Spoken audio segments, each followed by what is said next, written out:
नमस्कार दोस्तों, मेरा नाम है रंजीत कुमार और आज की इस धमाकेदार वीडियो में हम बात करने वाले हैं एक ऐसी अपडेट की जो भारत की डिफेंस हिस्ट्री में एक नया चैप्टर लिखने जा रहा है। डीआरडीओ के चीफ ने खुद आमका को लेकर क्या बड़ा खुलासा किया है और सबसे बड़ी बात, क्या इस फाइटर जेट में होगा 5th जनरेशन इंजन या सीधा 6th जनरेशन का धमाका होगा और कैसे इंडिया दुनिया के इलाइट क्लब की तरफ बढ़ रहा है और फ्यूचर वॉर्स के लिए अपनी तैयारी कैसे कर रहा है। तो बिना टाइम वेस्ट किए चलिए शुरू करते हैं। इंडिया का पहला बनाया हुआ आमका फाइटर जेट 2035 तक अपनी पहली उड़ान भर सकता है। ये टाइमलाइन डीआरडीओ के चेयरमैन डॉक्टर समीर भी कामत ने हाल में कंफर्म की है। उन्होंने कहा कि अगर आप दुनिया के किसी भी फाइटर जेट प्रोग्राम को देखें तो एक नई प्लेटफॉर्म को डेवलप करने में 10 से 15 साल लगते हैं और हमने ये जर्नी अभी 2024 में स्टार्ट की है, तो हमें लगभग 10 साल लगेंगे। आमका जब रेडी होगा तब सिर्फ इंडिया की एरोस्पेस टेक्नोलॉजी का एक बड़ा माइलस्टोन नहीं होगा, बल्कि ये फाइटर जेट दुनिया की सबसे एडवांस कॉम्बैट एयरक्राफ्ट की लीग में खड़ा होगा। इसमें एक खास बात यह है कि आमका को एक 6th जनरेशन जेट इंजन से पावर दिया जाएगा, जो अभी तक सिर्फ यूएस, यूके और फ्रांस जैसे एडवांस एरोस्पेस ही डेवलप कर रही है। डॉक्टर कामत ने अपने रिसेंट स्टेटमेंट में कंफर्म किया कि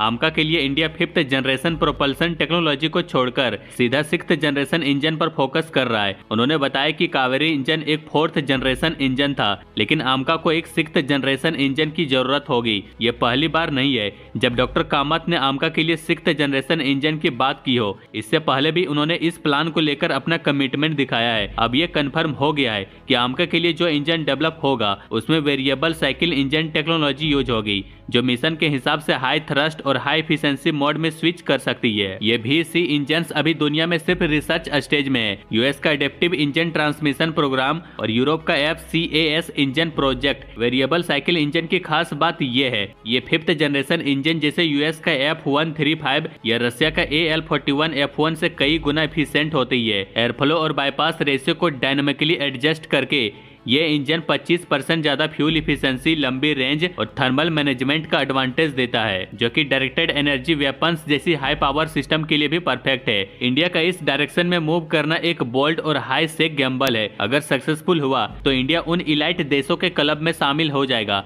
जो अपनी 6th जनरेशन प्रोपल्सन टेक्नोलॉजी बना रही है। कामत ने बताया कि कावेरी इंजन प्रोग्राम से डीआरडीओ ने काफी कुछ सीखा है, लेकिन अब GTRE ने अपनी स्ट्रेटेजी बदल ली है। अब cutting edge alloy, 3D printed components और AI ड्रिवन डिजाइन ऑप्टिमाइज पे काम हो रहा है। साथ ही डीआरडीओ, सैफ्रॉन और रोल्स रॉयस जैसी ग्लोबल प्लेयर के साथ पार्टनरशिप एक्सप्लोर कर रही है ताकि टेक्नोलॉजी गैप्स को ब्रिज किया जा सके। अगले 10 साल के लिए 10,000 करोड़ का इन्वेस्टमेंट भी इंजन R&D के लिए प्लान किया गया है। इस फैसले को लेकर डिफेंस एक्सपर्ट के बीच डिबेट भी है। कुछ का कहना है कि पहले 5th जनरेशन इंजन टेक्नोलॉजी बनानी चाहिए क्योंकि कावेरी प्रोजेक्ट को 1980 से डिले मिले हैं, लेकिन दूसरी तरफ कई लोग डीआरडीओ के फोरसाइट की तारीफ भी कर रही है। उनका कहना है कि जब चाइना अपना 6th जनरेशन JXX प्रोजेक्ट और यूएस अपना NGAD प्रोग्राम बना रहा है तो इंडिया को भी आगे की सोच रखनी चाहिए। सोशल मीडिया पे भी मिक्स रिएक्शन है। एक्स पे कुछ लोग इस बोल्ड एम्बिशन की तारीफ कर रहे हैं तो कुछ लोग टाइम बॉन्ड एग्जीक्यूशन की डिमांड कर रहे हैं ताकि पुराने प्रोजेक्ट जैसे डिले ना हो। आमका के लिए ये 6th जनरेशन इंजन इसलिए भी क्रिटिकल है क्योंकि इसका एयर फ्रेम 25 टन का होगा। सुपर क्रूज के लिए भी इस इंजन की कैपेबिलिटी होनी चाहिए। साथ ही इसमें AESA radar, swarm drone control, optional Manning जैसे फ्यूचरिस्टिक सिस्टम भी लगेंगे।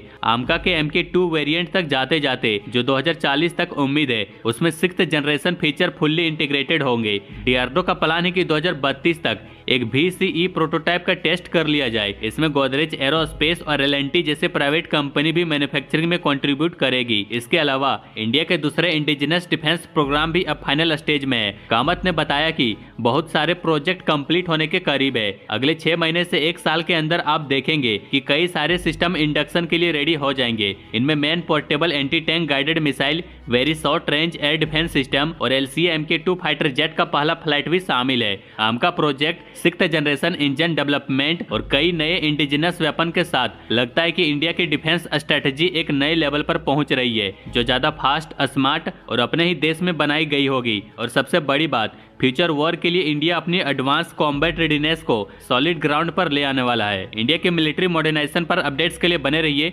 बाकी लाइक एंड सब्सक्राइब जरूर करें।